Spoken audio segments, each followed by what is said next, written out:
World War II was truly the golden age of piston-engine aircraft, with legendary designs like the Spitfire, the Bf-109, and the Zero competing for supremacy in the skies. But even before the war started, the leaders of the industry around the world were already dreaming of a new generation of aircraft, powered by a different type of engine. They wanted a plane capable of reaching Mach 1, with an overwhelming advantage over any of its opponents. That wasn't an easy dream to achieve. After all, apart from a new engine, you also had to design an airframe that could endure higher loads that come with higher speeds. In Germany, there were actually several designs that showed great promise, but one of them was a cut above the rest. We're talking about the Me-262 by the famous Willy Messerschmitt, the man behind the success of the legendary Bf-109. Due to the lack of a shared vision on the part of the Luftwaffe decision-makers, the aircraft was adopted into service only in April 1944. The Me-262 A1A Schwalbe, meaning swallow in German, finally came into being. One of the defining traits of the new fighter was its swept wing. But it wasn't just efficiency that German engineers had in mind when they added the sweep.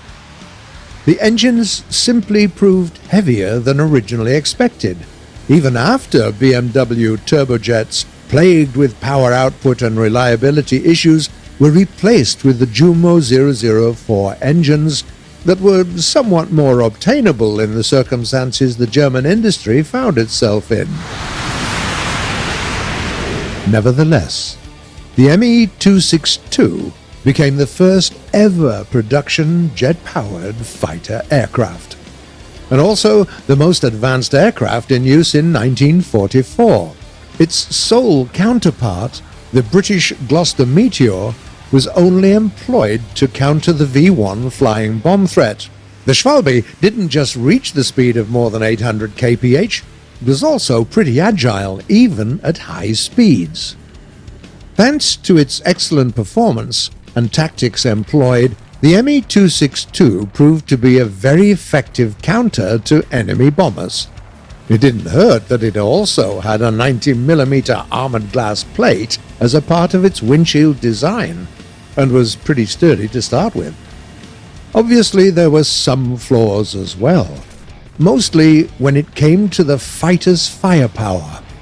Its 30mm cannons lacked range and were pretty tricky to use. The experimental A1A U1 variant was equipped with a different set of armaments: 4 30mm and also 2 nose-mounted 20mm cannons. In War Thunder, this is one of the special squadron vehicles awarded to squadron players for their activity. There is also the U4 Pulkzerstörer variant, armed with a powerful 50mm cannon, packing enough punch to deal with lightly armored ground vehicles. When the Me-262 fighter was still undergoing trials, German policymakers were already pushing for it to be modified for bomber duty. The A2A Sturmvogel or Stormbird fighter-bomber variant was definitely a step in the right direction. The aircraft wasn't fitted with a bomb sight, but could carry 250 kg and 500 kg bombs. In real life, the Sturmvogel didn't have much success, but in War Thunder, it has its own place as a rare event vehicle, and a more versatile alternative to the regular Me-262. We also have to mention one of the more radical modifications, the C-1A Heimatschützer, the Home Protector. Near the end of the war, when Germany desperately tried to clear its skies of waves and waves of Allied bombers, the aircraft was fitted with a rocket booster in its tail.